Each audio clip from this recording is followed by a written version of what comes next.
Olá pessoal, tudo jóia? Eu sou o professor Rodrigo Cavaleiro Rodrigues e estou aqui com vocês estudando Direito Administrativo. E estamos estudando a Lei 9.784, a Lei do Processo Administrativo Federal. E na aula de agora vamos estudar dois temas desta norma jurídica, impedimento e suspeição e também atos do processo. Vamos lá, muito tranquilo pessoal. Começamos aqui com impedimento e suspeição. Impedimento e suspeição é o seguinte: quando a gente está num processo, seja um processo administrativo ou num processo judicial, nós desejamos que os agentes públicos envolvidos no processo, desde o agente público que vai fazer um ato de instrução, como uma perícia, por exemplo, até o agente público que irá decidir o processo judicial ou administrativo, nós queremos desses agentes isenção, neutralidade.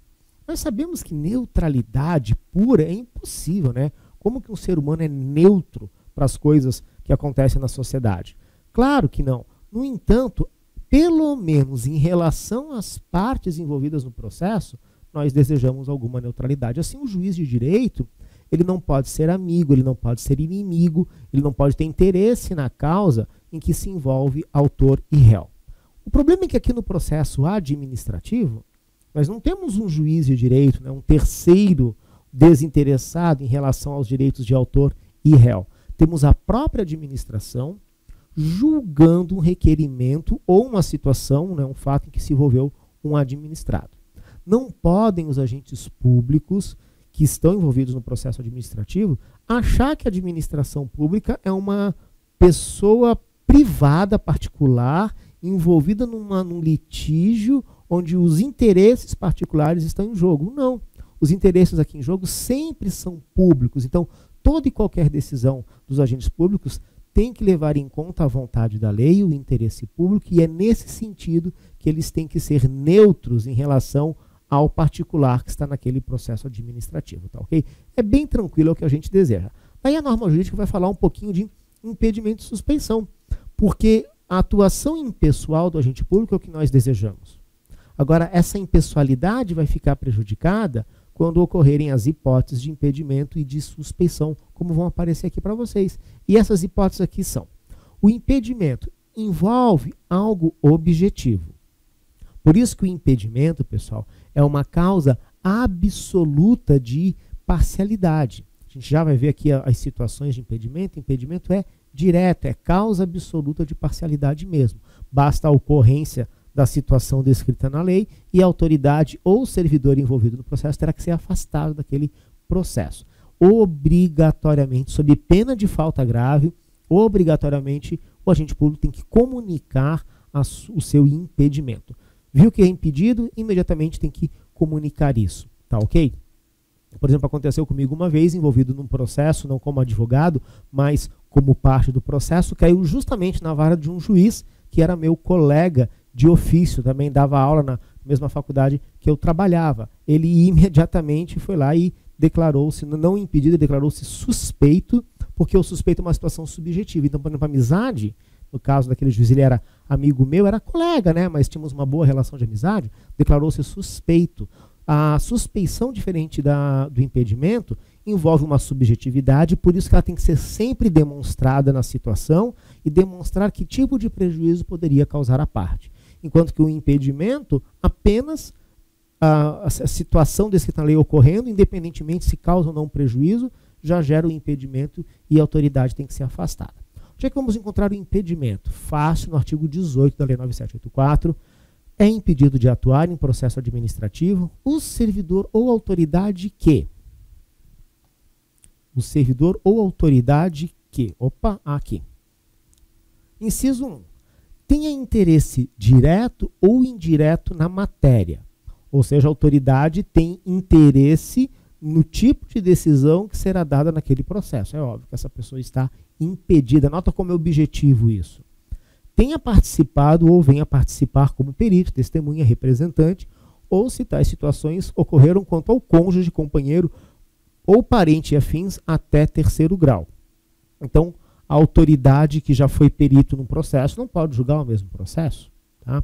Por exemplo, no Supremo Tribunal Federal, alguns ministros do STF antes eram advogados ou foram membros do Ministério Público, alguns lá foram advogados da União, daí, principalmente quando estava no início do seu mandato como ministro do Supremo, aparecia um processo para o julgamento que aquela pessoa tinha iniciado no passado como advogado-geral da União. Aconteceu isso com Dias Toffoli mais de uma vez, ou então um processo no qual tinha sido advogado, aconteceu isso com o ministro Barroso mais de uma vez. Mesma coisa aqui no processo administrativo.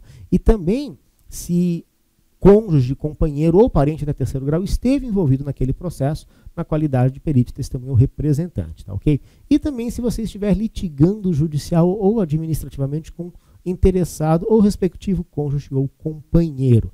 Nota que tudo isso é muito objetivo. Como é que eu demonstro um litígio? Ora, a autoridade que tem que julgar esse processo, em outro processo, está litigando com o companheiro da pessoa que está no processo agora, em que ele deve decidir. Isso é fácil, provamos documentalmente, isso é objetivo. Mesma forma a questão do perito ou testemunha. A pessoa já foi testemunha naquele processo, como é que ela pode agora ser chamada para julgar aquele processo? Em hipótese alguma, impedimento absoluto, tá? Uma vez surgindo a hipótese de impedimento, obrigatoriamente o agente público tem que comunicar esse impedimento, pessoal. Suspeição. A suspeição envolve amizade íntima ou inimizade notória com alguns dos interessados ou com seus cônjuges, companheiros ou parentes até terceiro grau, pessoal. Daí já nota que é diferente, né? Porque a amizade íntima, aquela amizade de verdade, a pessoa conhece tua vida particular, tua vida privada, não é? E a inimizade notória, vocês se odeiam, né? Ficam se xingando nas redes sociais, se detestam. Isso é bem subjetivo, não é? Até que ponto você se torna inimigo ou amigo de uma pessoa? Tudo isso é suspeição e isso tem que ser demonstrado no processo, inclusive demonstrado que aquilo pode atrapalhar a decisão. Em razão disso, aquela autoridade fica suspeita, tá joia?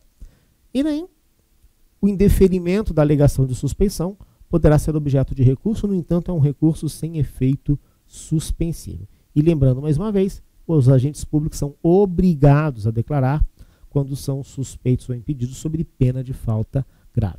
Legal, gente? Então isso aqui é impedimento e suspeição. Vamos falar um pouquinho agora, então, dos atos processuais, a gente aproveitar essa aula aqui e ir avançando na Lei 9784.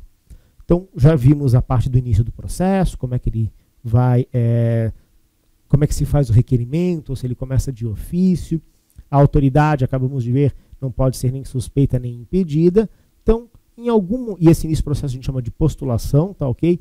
Em algum momento esse processo tem que ser desenvolvido. No desenvolvimento desse processo, temos duas situações bem importantes aqui. Realização e comunicação dos atos. Então, teremos atos processuais que primeiro são realizados e depois comunicados às partes. E, junto com esses atos, na verdade, esses atos eles vão instrumentalizar a instrução processual. A palavra instrução, aqui num contexto de processo, seja processo administrativo ou judicial, a palavra instrução significa demonstrar os fatos. Em outras palavras, fazer as provas. Tá? Sempre que a gente faz o requerimento, como já foi visto em outro momento, é obrigado a declarar o fato e o fundamento jurídico que embasa o pedido em relação a esse fato. Esse fato alegado tem que ser provado em juízo. Em juízo, se for poder judiciário, ou aqui na administração pública em procedimento administrativo. A isso chamamos de instrução processual. Tá, ok? Daí os atos processuais são os instrumentos dessa instrução processual.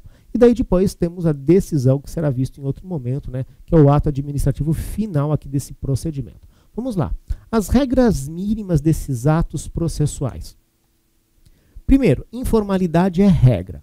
Só não vamos confundir informalidade com bagunça, gente. A informalidade não significa zoeira, bagunça, de forma alguma. Significa que nós não temos a mesma rigidez do processo civil ou do processo penal, tá? O que importa aqui é conseguir demonstrar o fato. Como aqui não temos litígio no sentido civil ou penal, ou seja, ninguém aqui vai ser preso, eu ia dizer que ninguém vai ser condenado a dinheiro, mas infelizmente pode sim, no processo administrativo pode acontecer uma determinação de pagamento, né, uma condenação administrativa, mas não é a mesma rigidez das ações judiciais. Então a informalidade é a regra, Mas não confunda a informalidade com bagunça, tá? Fazer de qualquer jeito. É que, se por acaso tivermos uma falha formal, mas chegar no objetivo do ato, ele está válido, beleza? Os atos são escritos, vernáculo, né? Vernáculo, língua portuguesa, que segundo o artigo 13 da Constituição Federal é a língua oficial do nosso país, tá ok? As páginas do processo têm que ser numeradas, reconhecimento de firma apenas em caso de dúvida. É o seguinte, pessoal, essa lei é de 1999, nós não imaginávamos que um dia teríamos um processo eletrônico. O processo eletrônico é realidade tanto na administração pública como no poder judiciário, tá? Então aqui, páginas numeradas, como é que acontece uma página numerada num processo físico? Carimba todas as folhas, numera e o agente público tem que rubricar todas as folhas, tá ok? Já nos processos eletrônicos, o computador faz isso, tudo validado com criptografia simétrica, né, com as nossas assinaturas digitais, tá ok? De qualquer forma, escrito é a regra, já falamos sobre isso, ok? Realização dos atos processuais. Tem que ser em dias úteis, no horário normal de funcionamento e na sede do órgão, salvo disposição de lei ou se for determinado em outro lugar. Às vezes as perícias têm que ser feitas em outro local. Mas quando é que a gente faz esses atos? Como regra, dias úteis no horário normal de funcionamento, tá ok? Na falta de indicação na lei, o prazo para realizar o ato é de 5 dias. Então vem uma determinação de fazer uma perícia, por exemplo. Se não tiver na lei dizendo o prazo dessa perícia, o prazo, portanto, será de 5 dias. Beleza, gente? Na falta de indicação, 5 dias. Vamos lá aqui, artigo 26 da lei.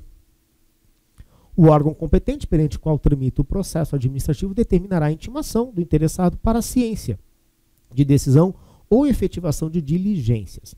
E essa intimação ela tem que conter alguns requisitos básicos, não é? Da mesma forma que o requerimento feito pelo particular tem que conter informações mínimas, as intimações feitas, ou seja, a administração comunicando um ato ao particular, tem que ter requisitos mínimos. São esses aqui.